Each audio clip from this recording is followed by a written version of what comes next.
So off we go then.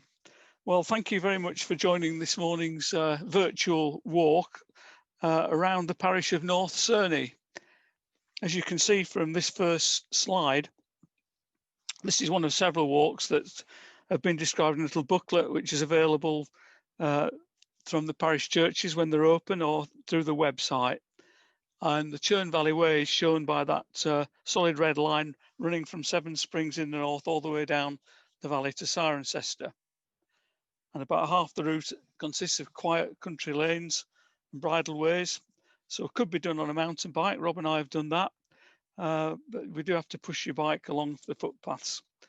And the A35 runs all alongside the Churn, River Churn, all that way down. So our next slide. When seen from above, the North Cerney parish seems to take the shape of a bat with wings outstretched. Much as I've tried to describe the route as clearly and accurately as possible in the booklet, you'll always be wise to take along an ordnance survey map, such as this large scale OL 45 version. And today's walk is shown by that Today's walk shown by the dotted black line heading towards Calmsden, then Rendcomb, Woodmancote, and then back to North Cerney. So here's a few facts and figures to get us started. The route touches on the Monarch Way and Macmillan Way, which are both national footpaths running through the valley. Passes by a World War I airfield and includes a village pub. I've saved that for the end. It's about 5 miles. So the walk starts and ends in the village of North Cerney. This is from Google Earth. And here's the actual starting point, the parish church of All Saints, North Cerney, which is actually on the west side of the valley, whereas most of the village is on the east side. The view from up above the parish church, you can just see it there in the middle on the left, and a beautiful day, one I'll always remember. This is a view of the parish church from the west end, and whenever the main door is locked at the porch, then there's usually a way in through the tower door. The view on entering from the tower end of the building, very beautiful, quiet place. Down near the sanctuary, there's the pulpit, sort of wine glass shaped pulpit similar to Colesbourne, and this lectern in the form of a brass eagle. Looking back the other way, there's the organ loft over on the right side, and a balcony, a large balcony at the back. And I think this church of All Saints has a capacity of 180 seats, which is bigger than any of the others in the valley. I think this must be an image of the Annunciation, an angel telling Mary that she's going to be having a child. And some good literature here, leaflets to pick up about the history of the church. It does feature in Simon Jenkins' book, England's 1,000 Best Churches, and the woodworking is of very great interest here, and a little leaflet about how this was completed by a World War I veteran who was suffering from schizophrenia.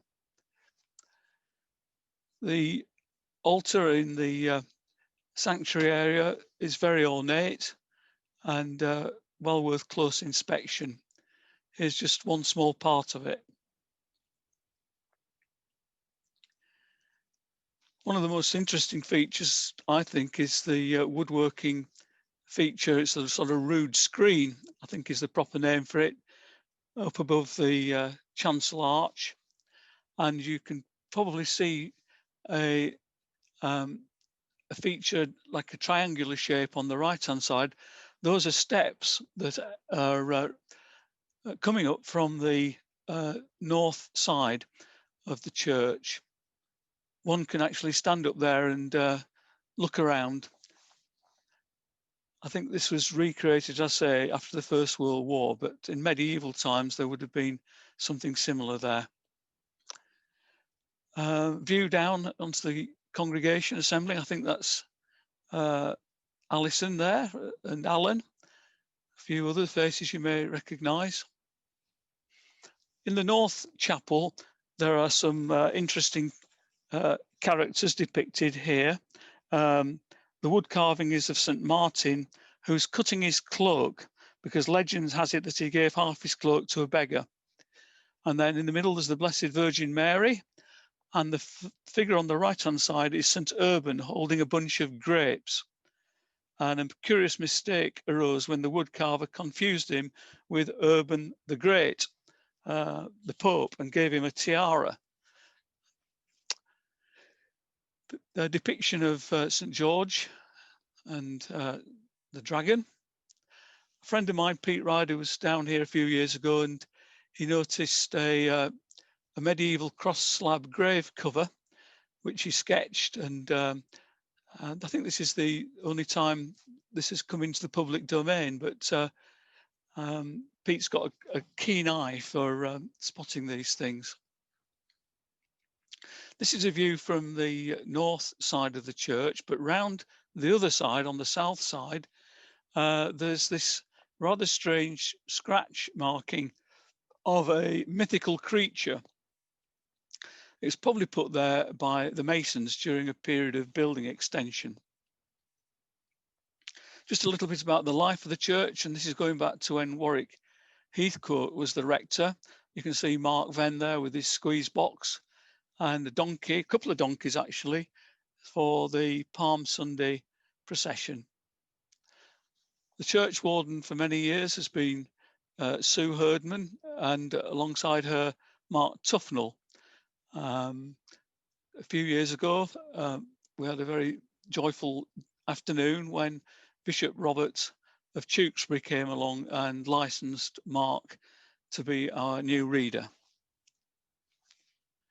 Baptisms are a regular feature of the life in North Cerney, and Remembrance Sunday is commemorated, obviously only a couple of weeks away from Remembrance again this year. As I mentioned earlier, that most of the village is on the other side of the road, and there has been some concern over the years about the children getting across to join us, particularly in church for services. But Reverend David Minns, our rector, is currently working on that, and he is chair of the governors at the school. So this is a view from the south side, and now I'm going to jump in the car, if it works, and we'll have a short video. This is going through the village and stopping at an interesting water fountain.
Well, I hope you can hear me again now. That was a bit of an experiment. I don't normally jump in the car for these talks, but saved a bit of time. And here's an event in the village hall. Andrea Strutt, our WPC, sadly was struck down with motor neuron disease. So Pauline Farman kindly organised a fundraiser for her. That was the day when a few of my mates were walking through the village. I don't know who that strange guy is over on the right with the specs, but anyway, we've got another video for you now, going out of the village from that water feature which we stopped at with the video. And this is going up Dark Lane, I think it's called, quite appropriately, because we had quite a dark incident as Margaret and I were driving up here. You'll see a big Range Rover, and we had an episode of road rage when he felt it was my fault for being in front of him, and he banged on the car roof. I don't think you know whether you'll hear that. Yeah, there we are, and it's going up Dark Lane, as I say, towards Calmsden. So let's hope this works.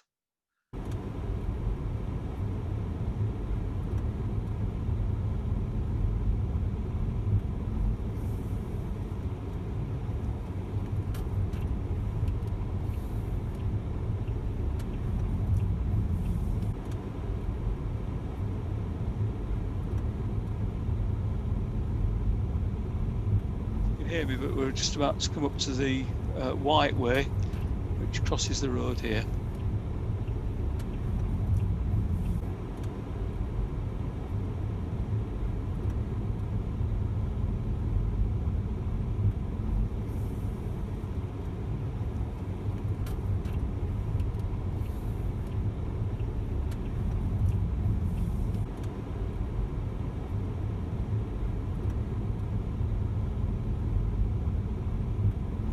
Left, and that's the gate, which we'll come back to that in a moment. That goes across the fields to Rendcomb, or to the airfield anyway.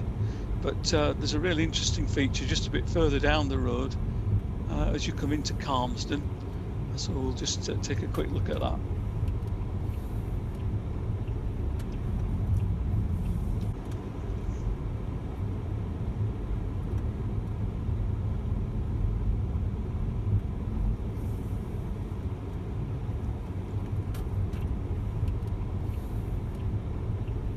Yeah, and there's the village cross with the stepped features.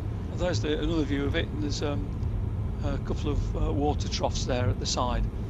But we were fortunate to be there on a really glorious day, only about a month or so ago. So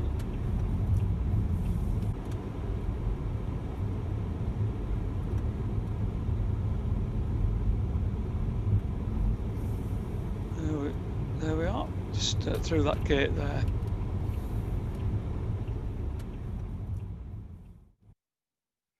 It is a bit of an experiment, this this way of showing the walk, but here we go anyway.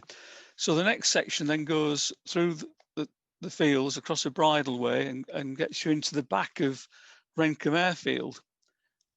There we are, some of our mates.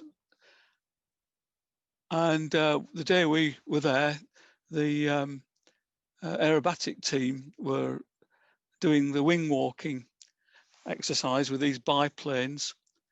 Looked pretty exciting. The plane was probably about 30 or 40 feet above the ground, and the person was waving. I don't know whether they were being friendly or whether they were being hysterical, but anyway, they were up there in the air for about another 20 minutes. The route crosses over the White Way that I mentioned earlier, and then through the fields, and comes out at a viewpoint overlooking the village of Rendcomb, steeply downhill to the road again. Just as you come through the trees then, the Churn Valley Way comes down from the village and exits through the gate you can just see on the left there. Coming up to the T-junction. The village hall is off to the right, and just on the left there, well, that's Rendcomb School dormitories in front of you there. But just to the left at this point is the post office. So there's a quick view of some of the interesting buildings in Rendcomb, not least the ancient parish church, which again, I shouldn't say to my surprise, but I'm pleased to say features in the book about England's 1,000 best churches. Rendcomb School, which was featured in one of the other videos in this series. And now we're going to complete most of the walk, which shouldn't take very long now, because we're just going to be driving down through Rendcomb and then across the A435 up into Woodman Court and back again. I'll say a few words as we go. I think Margaret just popped in there for an ice cream or a coffee or something, but they've got very well stocked little post office and grocery there. Bob Eady, one of our clergy colleagues, lives there in the rectory. The church is off to the right. You can just get a glimpse of the school, and now dropping steeply down towards Rendcomb Surgery, which is just coming into view on the left. That's the turning. And then after a couple hundred yards back onto the junction with the A435. Cirencester to the left, Cheltenham to the right, but we only go another 100 yards or so, and then the route turns left up this long, slow ascent through the trees.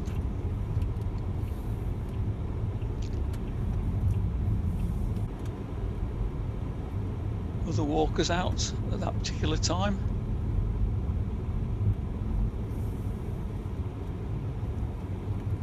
And through the summer, there's some very interesting plants, wildflowers alongside.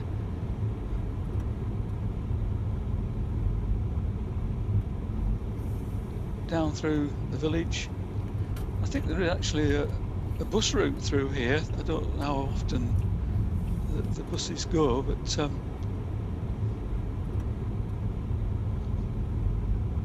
apparently the village of Woodman Court is named after a woodman's cottage, and the main feature of the village is a mid-17th century gabled manor house with, according to the guidebook, hollow chamfered mullion windows. So those who know about these things may be able to spot that.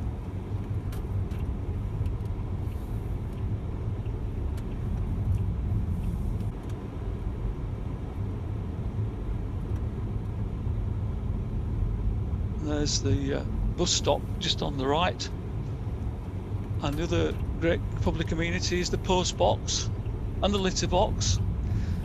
Pity there's no pub, as far as I know, in Woodman Court. If you were to carry on to the right at this junction here, you'd drop down into Badgenden down that little lane, but we're turning left along this road.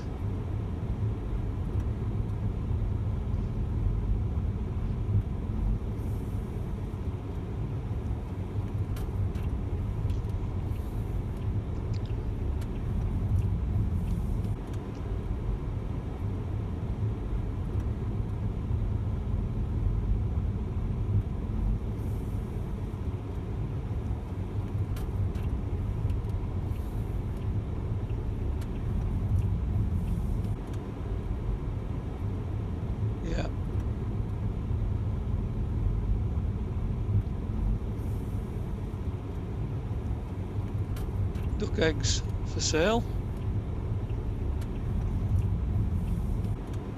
And I think that's the back of the cricket pavilion just there, with wonderful views up the valley towards Rendcomb.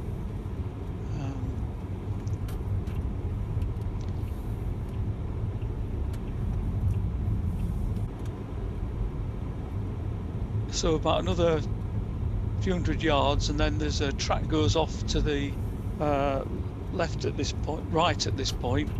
So the track can be followed for a few hundred yards and takes you into the back of Cerney House, which is open through much of the summer, and it's well worth a visit. That's what Cerney House looks like, and obviously with it being a public footpath, there is a right of access through the grounds. When Margaret and I were walking through there a while ago, there was a little cafe open, even though we were in the middle of a pandemic, and I think you could get refreshments. So we come back to where we parked up near the parish church. There's the River Churn gurgling past, and there's the Bathurst Arms where one can get some refreshments if you're so inclined.